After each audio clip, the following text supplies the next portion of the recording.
2. ¿Me escuchan, hermanos? ¿Se escucha bien? Ok, hermanos, a- antes de todo vamos a orar, vamos a pedirle al Señor que nos ayude en este tiempo. Así que quiero invitarles que me acompañen en oración. Ahí donde están pueden cerrar sus ojos y vamos a orar. Señor, te quiero dar gracias por este tiempo, Señor, por este privilegio de poder servirte y poder predicar tu palabra. Te pido que me ayudes, Señor, a predicar tu palabra. Y te pido que transformes, Señor, nuestras vidas por medio de tu palabra, Señor. Ayúdanos, Señor, a ser transformados, ayúdanos a cambiar, ayúdanos a amar tu palabra. Ayúdanos, Señor, te lo pido en el nombre de Jesús. Amén y amén. Hermanos, bienvenidos hoy a nuestra reunión. Es un gusto poderles ver y poder compartir con ustedes la palabra de Dios. Eh, Hoy vamos a ver acerca de la coronación del rey.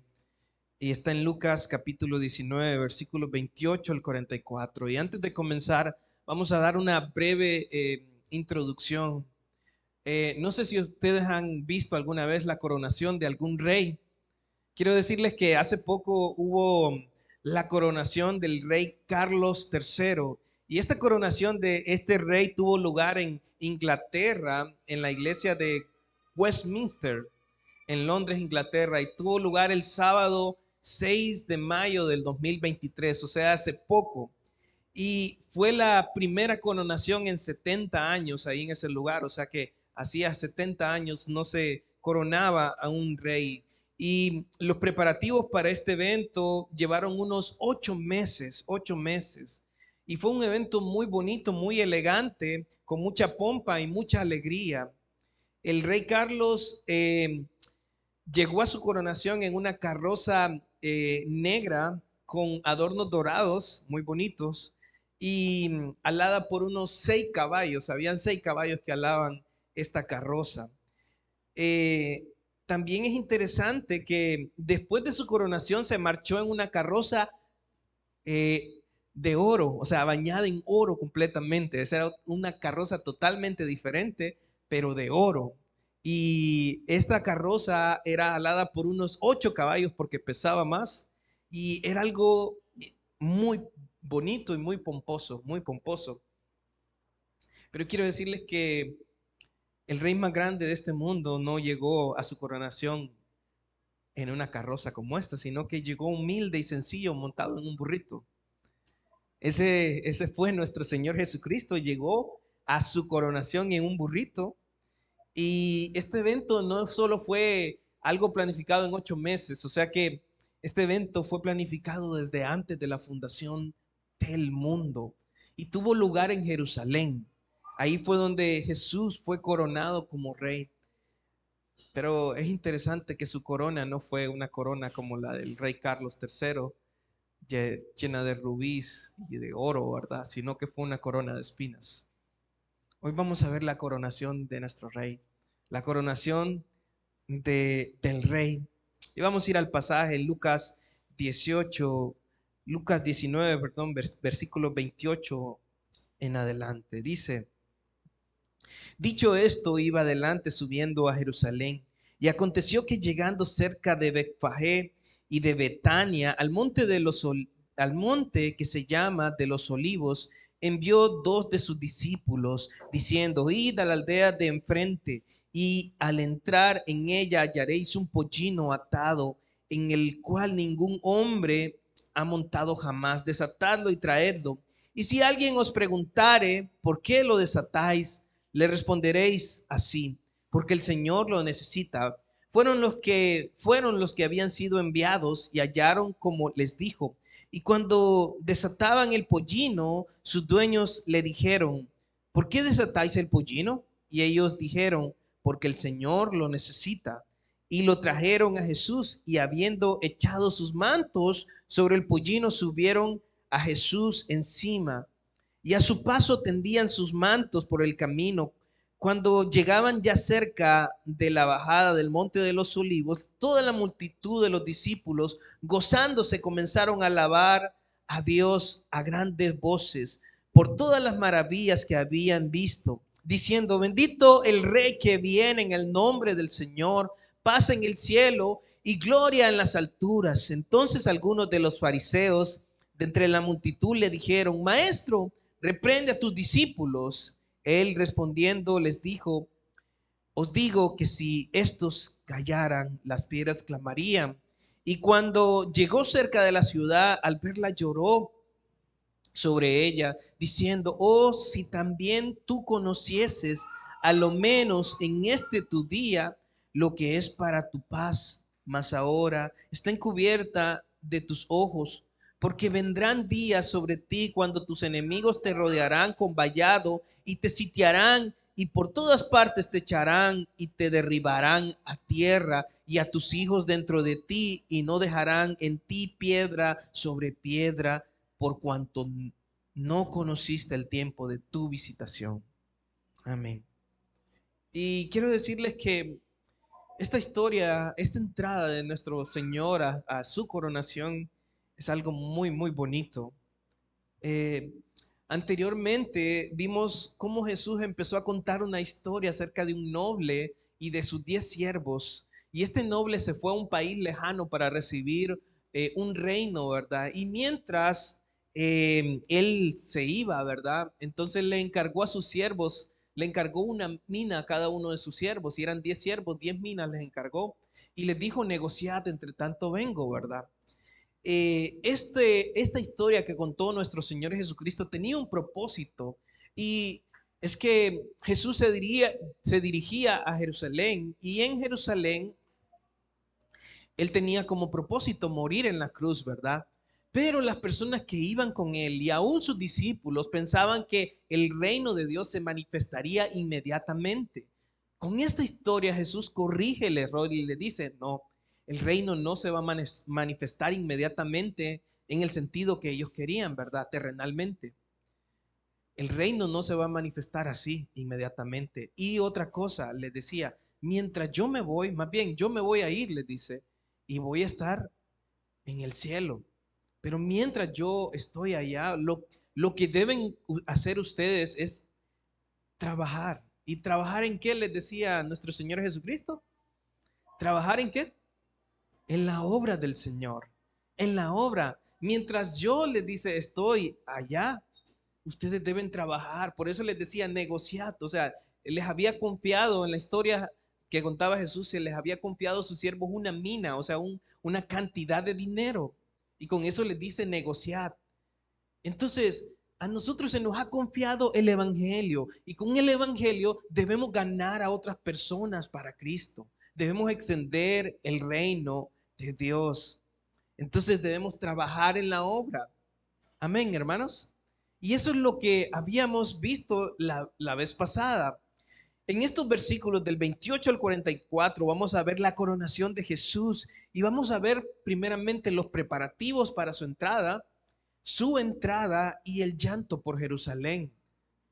Entonces vamos a ver primeramente los preparativos que hace nuestro Señor Jesucristo para su entrada. Y vamos a leer del versículo 28 al 34. Dice: dicho esto, iba adelante subiendo a Jerusalén, y aconteció que llegando cerca de Betfagé y de Betania, al monte que se llama de los Olivos, envió dos de sus discípulos, diciendo: id a la aldea de enfrente, y al entrar en ella hallaréis un pollino atado, el cual ningún hombre ha montado jamás. Desatadlo y traedlo. Y si alguien os preguntare: ¿por qué lo desatáis?, le responderéis así: porque el Señor lo necesita. Fueron los que habían sido enviados y hallaron como les dijo. Y cuando desataban el pollino, sus dueños le dijeron: ¿por qué desatáis el pollino? Y ellos dijeron: porque el Señor lo necesita. Entonces Jesús termina de contar la historia acerca del rey y de sus 10 siervos, ¿verdad? Que era la historia que había contado anteriormente. Y una vez dicho esto, entonces Jesús iba delante subiendo a Jerusalén. Quiero decirles que Jerusalén queda a 700, más o menos a 754 metros sobre el nivel del mar. O sea que queda en alto, queda en alto. Y como queda en alto, desde cualquier punto de Israel donde partan hacia Jerusalén, se dice que la persona va subiendo a Jerusalén. Es por eso que dice que Jesús iba subiendo a Jerusalén. Jesús iba con un propósito. Miren, Jesús iba con el propósito de morir en la cruz. Y este fue un plan que fue concebido desde antes de la fundación del mundo. Fue algo que estaba planificado desde antes de que el mundo fuese creado. Y es interesante también, este es un plan para salvar a los pecadores, a todos aquellos que se arrepientan, a todos aquellos que vengan en arrepentimiento e invoquen el nombre de nuestro Señor Jesucristo. Y en el versículo 29 también se nos dice que, y aconteció que llegando cerca de Betfagé, que es un lugar, y de Betania, al monte que se llama de los Olivos, envió dos de sus discípulos. Envió dos de sus discípulos, o sea, Jesús envía a dos de sus discípulos porque estaba preparando su entrada a Jerusalén. Y los envió a sus discípulos diciendo, el versículo 30, id a la aldea de enfrente y al entrar en ella hallaréis un pollino atado, en el cual ningún hombre ha montado jamás. Desatadlo y traedlo. En su entrada, nuestro Señor Jesucristo tenía planificado llegar en un pollino. Un pollino. Y saben, un pollino es un animal de carga. Y este animal de carga ningún hombre lo había montado. Y este era el plan que Dios tenía, que nuestro Señor Jesucristo tenía, porque en Zacarías 9:9 se nos dice que se nos da esta promesa de cómo iba a entrar el Mesías. En Zacarías 9:9 dice, alégrate, alégrate mucho, hija de Sión, da voces de júbilo, hija de Jerusalén. He aquí tu rey vendrá a ti justo y salvador, humilde y cabalgando sobre un asno, sobre un pollino, hija de asna. ¿Saben? El rey Carlos de Inglaterra entró en una carroza preciosa, preciosa, llena de adornos, hasta con aire acondicionado aquella carroza. Y, y se despidió en una carroza aún mayor, bañada en oro, con unos adornos espléndidos. Esta carroza en la cual entró se llama la carroza del jubileo de diamante y la otra se llamaba la carroza de oro. Pero lo más interesante es cómo entró nuestro Señor Jesucristo. O sea, cómo tenía planeado entrar. Tenía planeado entrar en un burrito. Y, y esto era algo que planificó desde antes de la fundación del mundo. Y su entrada no era un despliegue de riqueza y de majestad y de poder. Su entrada era un despliegue de humildad, amor y sencillez. ¿Saben por qué alabamos a nuestro Señor? Porque Él fue el más humilde de todos nosotros, de toda la humanidad. Siendo el Rey de Reyes, se hizo hombre. Siendo hombre, se humilló hasta la muerte. En su entrada no buscó una carroza bonita, buscó un burrito. Buscó un burrito, el Rey de Reyes en un burrito. Y esto era un simbolismo también, es algo simbólico, así como en esa coronación del rey Carlos había muchos simbolismos, había una piedra ahí que simbolizaban, tenía un simbolismo muy especial, una piedra ahí, piedra del destino. El burrito también tenía un simbolismo. Este burrito era un simbolismo de paz. ¿Saben? Cuando un rey va a la guerra, va en un caballo. Pero un rey que venía en un burrito, venía en paz, venía a ofrecerle paz, la paz que necesita todo hombre. ¿Saben? La paz que necesitamos nosotros no es la paz de allá afuera. No es la paz de que no, que se amen, que arreglen sus asuntos, no. La paz que está ofreciendo nuestro Dios es la paz, o Jesucristo es la paz entre Dios y el hombre. Él viene en son de paz. Él viene en son de paz. Y su entrada es un despliegue de amor, humildad y sencillez. Y aplicándolo a nosotros debemos alabar a nuestro Señor Jesucristo por la grandeza de su humildad y amor, porque siendo Dios, se hizo hombre. Siendo hombre, se humilló hasta la muerte. Siendo rey, vino a servirnos, no a ser servido. ¿Saben cómo nos sirvió? muriendo en la cruz, muriendo por nuestros pecados. El más grande servicio para nosotros no es que nos arregle nuestra situación, es que Él murió en una cruz para salvarnos. Ese es el más grande servicio que nos ha hecho nuestro Rey. Y es algo que estaba planificado desde antes de la fundación del mundo. Vino a traernos paz, paz entre Dios y el hombre. Y esta paz se sigue ofreciendo en la actualidad. Hay personas que todavía necesitan arreglar sus cuentas con Dios.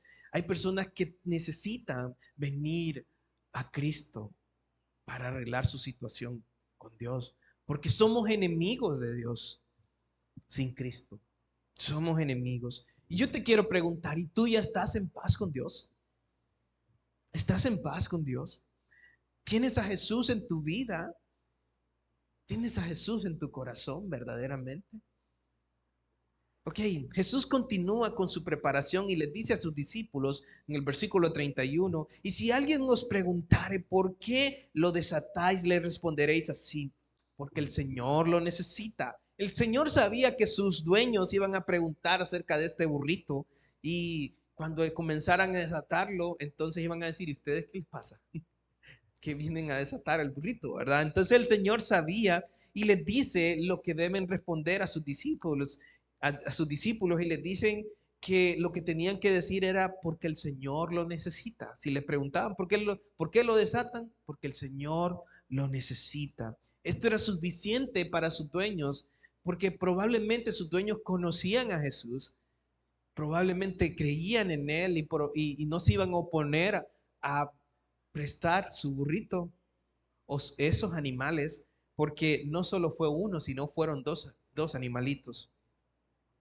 Luego ellos se pusieron manos a la obra y en el versículo 32 nos dice que los discípulos fueron a la misión que el Señor les había encomendado y los que habían sido enviados hallaron como les dijo, o sea que ellos encontraron al pollino justo donde el Señor les había indicado. Y saben, habla de un atributo de Jesucristo, un atributo en el cual Él conoce todas las cosas, Él sabe todas las cosas. Entonces, justo donde el Señor les había indicado que ahí estaba, ahí lo encontraron. Ese es un atributo de nuestro Señor Jesucristo. Pero encuentran al pollino, pero el Evangelio de Mateo nos dice que no solo era un burrito, sino que fue el pollino y su madre.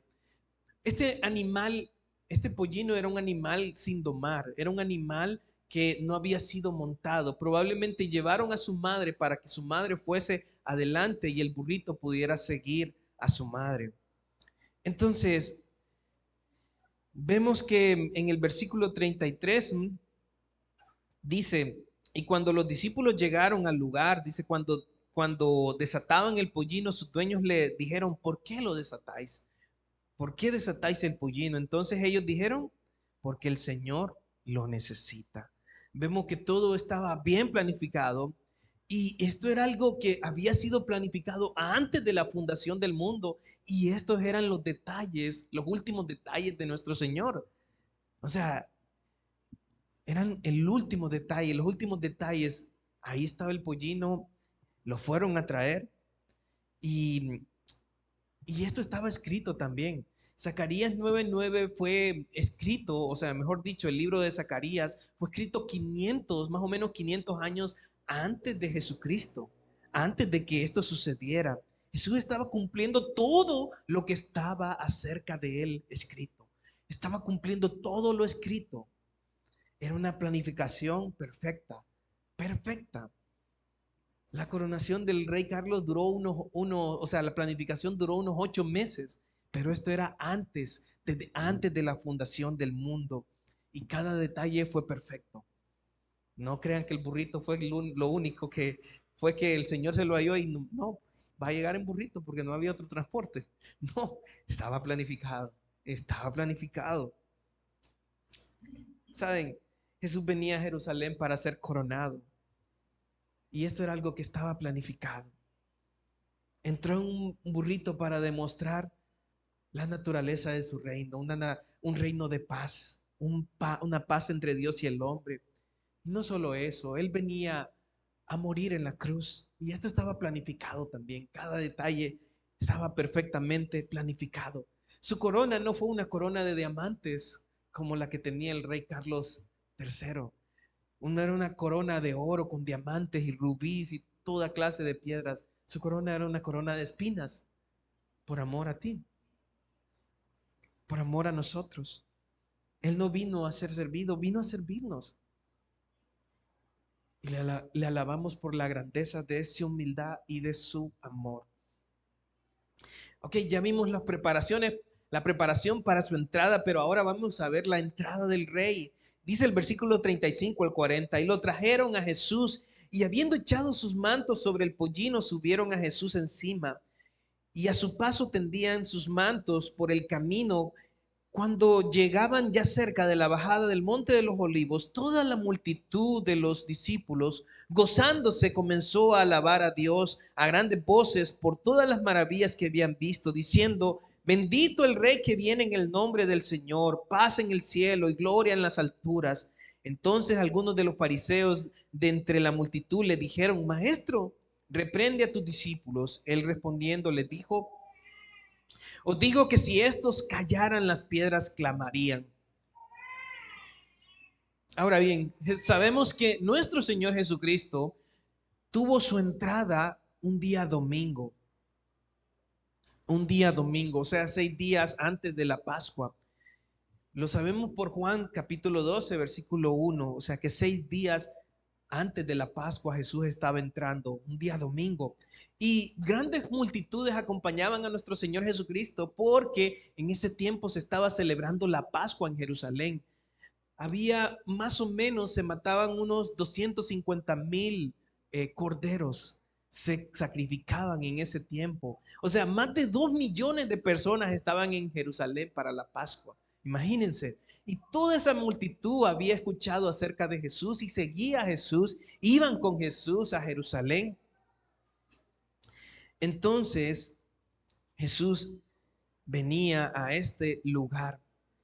Esta entrada de nuestro Señor Jesucristo dice que le trajeron a Jesús, o sea, le trajeron el burrito, lo trajeron para que se montase en él, pero antes de montarlo, los discípulos, dice, echaron sus mantos sobre el pollino, y esto era para hacer más cómodo el viaje de nuestro Señor Jesús. No sé si usted alguna vez se ha montado en un caballo. A mí me montaron una vez en uno pequeño, ahí en Olancho, y el caballo salió pero volado, y yo iba con el caballo y cada vez iba más para un lado y para un lado y para un lado, hasta que agarraron el caballo y dijeron: te salvaste. Entonces, pero montar a pelo en un caballo es doloroso, es doloroso. Entonces, por eso los discípulos echaron sus mantos sobre el pollino para hacer más cómodo el viaje de nuestro Señor Jesús. Inmediatamente después de que ponen sus mantos, perdón, subieron a Jesús encima. Y es interesante lo que la gente decía. A su paso tendían sus mantos por el camino, y extender los mantos era un simbolismo, o mejor dicho, en la antigüedad se hacía esto de extender los mantos como un homenaje reservado para la nobleza, para aquel que era rey.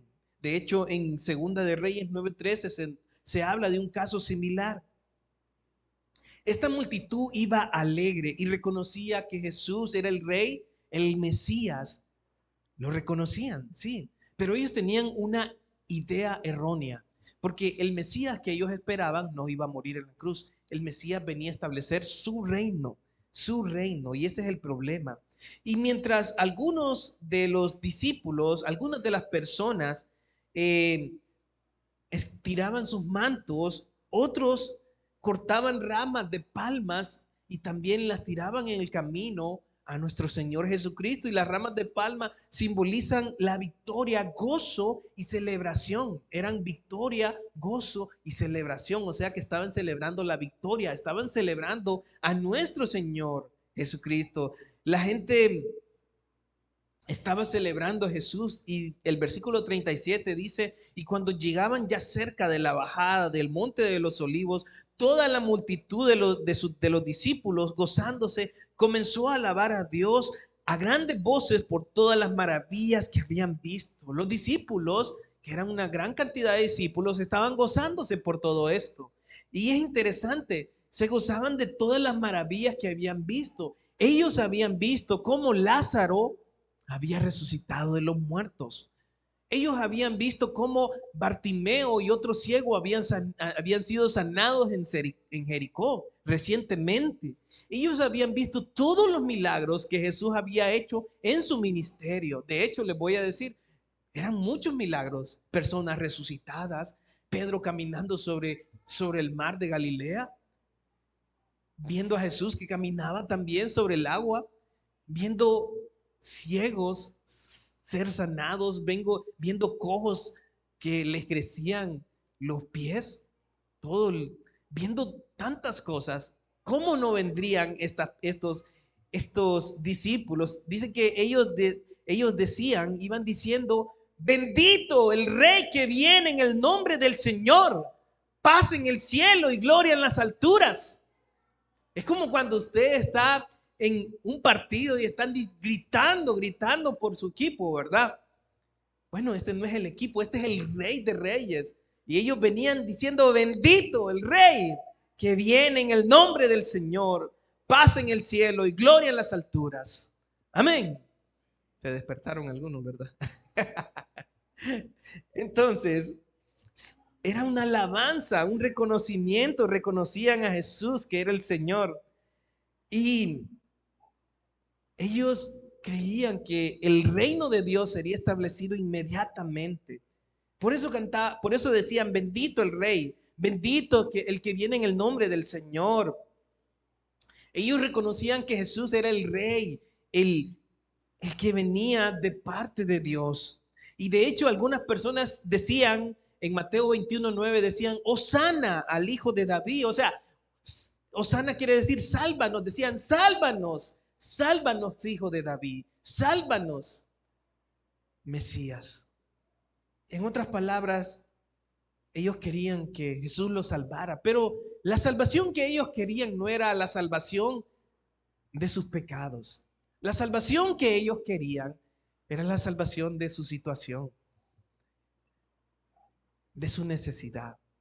¿Saben? Ese era el problema. No querían arrepentirse de sus pecados. No querían ser salvados del pecado. Ellos amaban su pecado. Por eso inmediatamente después de esto, una semana después, le están crucificando a Jesús. ¿Por qué? Porque no querían ser salvados de sus pecados. El problema es que ellos querían solventar su necesidad. Solventar su necesidad. Y Jesús no venía para solventar necesidades. Jesús venía a salvar a las personas de ir al juicio eterno. Jesús venía a salvarlos del pecado. Porque esa es la necesidad más grande del hombre. La necesidad más grande del hombre no es que si no tienes trabajo, te den trabajo. No es que si tienes problemas acá, estés pasando por una enfermedad. No necesariamente Jesús quiere que sanarte. Porque la necesidad más grande es salvarte. Es salvarte. Y yo sé que esto es duro, pero es cierto. ¿Y saben por qué sucede esto así? No porque Jesús no quiera salvar, ni sanar, perdón. No es porque Jesús no quiera sanar o no quiera ayudar a nuestra necesidad. Es porque la dureza del corazón es tan grande que muchas veces, solo cuando estamos en una situación tan difícil, es que decimos: ya no tengo a dónde acudir. Si acudo aquí al lado izquierdo, no tengo respuesta. Si acudo al lado derecho, no tengo respuesta. Si acudo al frente, no tengo. O atrás, no. Y lo único que queda es voltear arriba y decir: Señor, te necesito. Solo allí, cuando estamos en el punto de quiebre, es que clamamos al Señor. Y Él lo que quiere no es solventar tu necesidad, sino salvarte. Jesús vino a salvarnos del pecado y del juicio eterno. Perdón. Y es interesante porque ellos también tenían un concepto. Ellos decían que mientras no se estableciera el reino en Jerusalén, no se estableciera en Jerusalén el reino del Mesías y Jerusalén fuese exaltada, entonces no habría paz en el cielo y gloria en las alturas. Por eso ellos decían, el cielo no hay paz porque Jerusalén no se ha establecido el reino en Jerusalén. Y es interesante, por eso decían paz en el cielo y gloria en las alturas, porque ellos decían, ya se va a establecer el reino del Mesías, ya va a haber paz en el cielo y gloria en las alturas. Es interesante. Pero la paz que venía a traer nuestro Señor Jesucristo es la paz entre el hombre y Dios. Es la paz entre Dios y el hombre, porque somos enemigos de Dios. Romanos 5:1 dice, justificados pues por la fe, tenemos paz para con Dios por medio de nuestro Señor Jesucristo. ¿Saben? Mientras una persona no tiene a Cristo en su corazón, no tiene paz con Dios. Está en guerra contra Dios. Su pecado ofende a Dios. Su pecado no ha sido perdonado. Está en una guerra con Dios. Y saben, son enemigos de Dios. Y saben, Dios no está en el trabajo de destruir a las personas. Por eso es que hoy está brindando la paz. Hoy les está brindando a las personas la oportunidad de ser salvos, de arrepentirse de sus pecados y venir a Él e invocarle para que los salven. Invocar a Jesús para la salvación. Yo te pregunto, estas personas creían que Jesús iba a reinar inmediatamente y querían que reinara para solventar su problema, pero este era un concepto errado. Jesús venía a salvarnos de nuestros pecados. Vamos a seguir. En el versículo 39 dice, primeramente los líderes religiosos no estaban contentos con Jesucristo, ni con los discípulos que venían aclamando a Jesús como rey.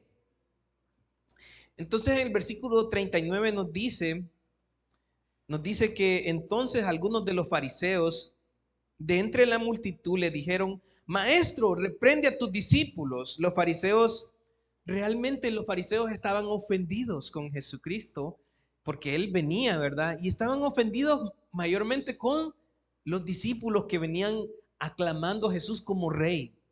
Venían diciendo, bendito el rey que viene en el nombre de Dios. Entonces ellos estaban ofendidos por esto. Y le piden a Jesús que reprenda a sus discípulos. Ellos decían en Juan 12:19 también decían otras cosas entre ellos mismos. Ya veis, dice que no conseguís nada. Mirad que el mundo se va tras él, decían, tras Jesús. Porque la gente lo estaba clamando y Jesús es digno de recibir toda gloria y todo honor. Y ese día, otros días Jesús no recibió gloria ni nada, pero ese día era el día de su coronación y él sí recibió la gloria que se merecía. Aunque estaban errados en su concepto, pero él ese día dijo, es mi día de gloria, humilde. Y es interesante lo que contestó Jesús a estos fariseos que le decían que le pedían que reprendiera a sus discípulos. Él le respondió en el versículo 40 y les dijo, os digo que si estos callaran, las piedras clamarían. La contestación de Jesús les dice, es inevitable que estos me alaben. Es inevitable. Es más, si estos dejan de alabar, las piedras, la creación misma, me alabará. Las piedras iban a gritarlo, iban a alabarlo. Es interesante que esta es una referencia a la divinidad de Jesús, porque en otros versículos, en algunos salmos, hablan de cómo la creación misma alaba a Dios. Jesús mismo está diciendo, las piedras van a clamar, la creación va a clamar. Está diciendo, yo soy Dios. O sea, a mí no me están alabando solamente porque soy un hombre, ni porque solo soy un rey. Yo soy Dios. Y saben, eso es lo interesante. Nosotros no alabamos a Jesús porque sea solo un hombre que murió en la cruz. Lo alabamos porque Él es Dios que vino, se hizo hombre, vivió entre nosotros, fue a la cruz, pagó por nuestros pecados y por eso lo alabamos. Lo alabamos. Vivió entre nosotros, vimos su gloria, gloria como del unigénito del Padre, lleno de gracia y de verdad. Lo alabamos porque Él es Dios. Él es Dios. Yo te pregunto, ¿y tú crees que Jesús es Dios? ¿Crees que Él es el eterno Hijo de Dios? Pero también vemos el lamento del rey por la ciudad. Miren, el versículo 41 al 44 nos dice, y cuando llegó cerca de la ciudad, al verla lloró, diciendo, oh, si también tú conocieses, a lo menos en este tu día, lo que es para tu paz. Mas ahora está encubierto de tus ojos, porque vendrán días sobre ti cuando tus enemigos te rodearán con vallado y te sitiarán, y por todas partes te estrecharán y te derribarán a tierra y a tus hijos dentro de ti, y no dejarán en ti piedra sobre piedra, por cuanto no conociste el tiempo de tu visitación. Aquella multitud que seguía a Jesús lo seguía porque querían que reinara, querían que resolviera la situación que tenían con respecto al imperio romano que los oprimía. Y vemos que ellos creyeron de forma superficial, porque realmente cuando Jesús ya va a la cruz, cuando ya va delante de las autoridades, cuando Jesús dice, yo soy el Hijo de Dios, no creyeron en él. Y se unieron a los líderes religiosos y clamaban más bien, crucifíquenle, crucifíquenle. ¿Por qué? Porque las personas querían que resolviera su necesidad y no tenían el concepto de, no, de un Mesías que muriera en la cruz. O sea, no les cabía ese concepto. Entonces, ellos querían que su necesidad fuese resuelta. Y hoy en día es igual. Hoy en día las personas vienen porque tienen una necesidad, pero no quieren que Jesús gobierne sus vidas. Quieren salvación, pero no quieren dejar su pecado. Y es por eso que cuando Jesús, cuando llegó cerca de la ciudad, al verla lloró, lloró sobre ella porque sabía que la gente le rechazaba. Sabía que la gente solo había creído de una manera superficial, pero no verdadera. Y por eso Jesús lloró y diciendo, oh, si también tú conocieses a lo menos en este tu día lo que es para tu paz, mas ahora está encubierto de tus ojos. Estaban cegados por el pecado. Ellos creían que por ser el pueblo escogido de Dios iban a ser salvos. Ellos creían que por ser descendientes de Abraham tenían derecho al reino de Dios. Ellos creían que eran buenos y que los demás eran los pecadores. Ellos creían que entrarían en el reino de Dios. Estaban cegados por su pecado y no aceptaban a Jesús como el Mesías. No concebían a Jesús porque para ellos no le cabía la idea de que muriera en la cruz. Y el rechazo a Jesús trajo serias consecuencias. Miren, versículo 43 dice, porque vendrán días sobre ti cuando tus enemigos te rodearán con vallado y te sitiarán por todas partes, te estrecharán y te derribarán a tierra y a tus hijos dentro de ti y no dejarán en ti piedra sobre piedra por cuanto no conociste el tiempo de de tu visitación. Y saben, el rechazo al Mesías trajo de la destrucción. Y la destrucción literal, en el año 70 Jerusalén fue sitiada y fue destruida. Y el historiador Josefo nos cuenta cómo fue, es un historiador de ese tiempo, nos cuenta cómo fue la destrucción de Jerusalén. Dice que Josefo dice, toda esperanza de escapar se había agotado, dice, para los judíos, junto con su libertad de salir de la ciudad, dice. Después la hambruna incrementó su progreso y devoró a las personas por familias enteras, dice. Los cuartos superiores de niños y mujeres quienes morían de hambre y las calles de la ciudad estaban llenas de cadáveres de los ancianos. Los niños también y los jóvenes deambulaban por las plazas del mercado como sombras. todos hinchados por el hambre y caían muertos donde quiera que su miseria los alcanzara. Por un tiempo los muertos fueron enterrados, pero luego, dice, cuando ya no se podía hacer eso, eran arrojados desde las murallas a los valles de abajo, a los valles abajo, dice. Y cuando Tito, al recorrer por estos valles, vio los cadáveres, él dio un gemido y levantó sus manos al cielo y llamó a Dios como su testigo de que no era esta su obra. Tito era el que había había sitiado Jerusalén. Pero saben, el problema no era eso, la destrucción. Spurgeon dice, no hay nada en la historia que sobrepase a este horror. Pero incluso esto no sobrepasa la destrucción del alma. El problema es, Jerusalén fue arrasada, fue destruida y fue algo terrible. Pero quiero decirte que lo más terrible es que las personas mueran sin Cristo.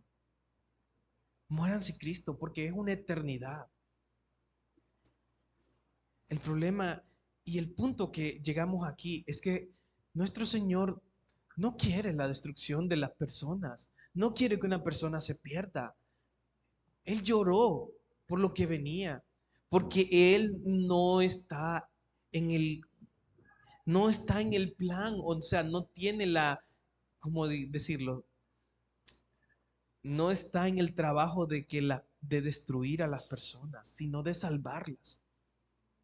Vamos a ir a Juan 3:17. Acompáñenme ahí.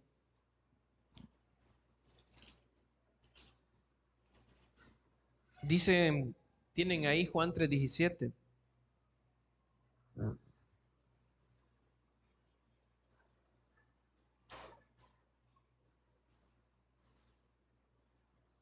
Dice Juan 3:17, porque no envió Dios a su Hijo al mundo para condenar al mundo, sino para que el mundo sea salvo por él.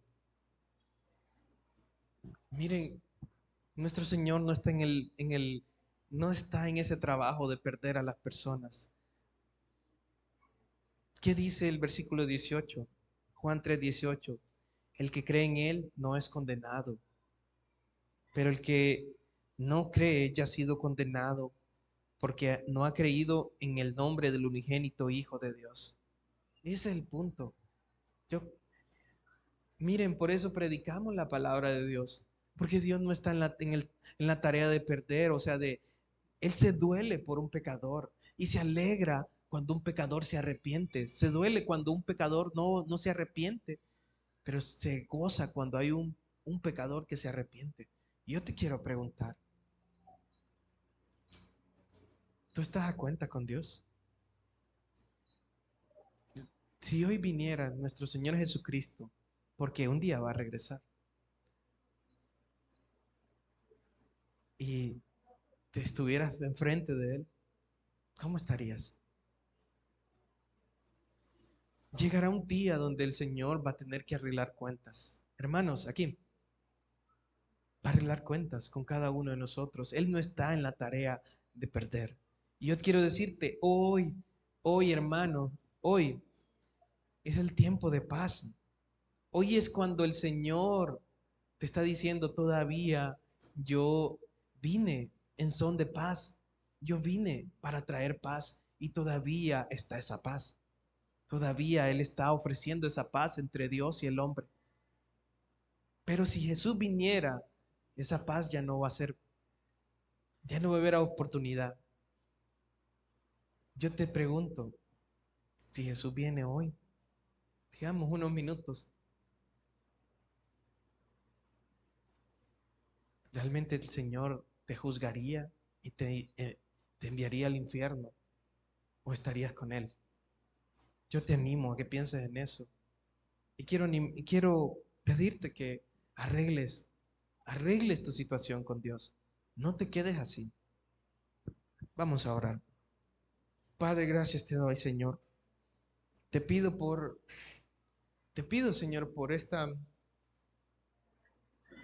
iglesia, Padre, que seas tú obrando en cada uno de nosotros, para que todos podamos estar contigo, Señor, en tu reino. Te pido, Señor, que seas tú obrando. Por favor, oro porque aquí hay personas, Señor, que no te conocen. Y te pido que seas tú obrando en sus corazones y trayéndolos al arrepentimiento. Oro para que toques a sus corazones, los transformes. Te lo pido en el nombre de Jesús. Amén.